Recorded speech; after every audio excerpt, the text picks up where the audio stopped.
மலருதே, நீரிருக்கும் தாமரை போல் நெஞ்சம் மலருதே, அண்ணல் நேசத்துக்கும் பாசத்துக்கும் கண்கள் ஏங்குதே.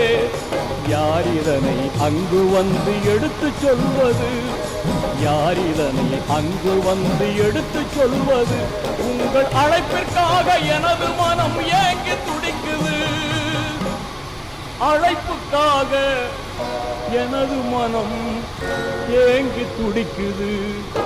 அண்ணல் நபி பொன்முகத்தை கண்கள் தேடுதே, அந்த ஆவலினால் காவலின்றி இதயம் ஆடுதே. அண்ணல் நபி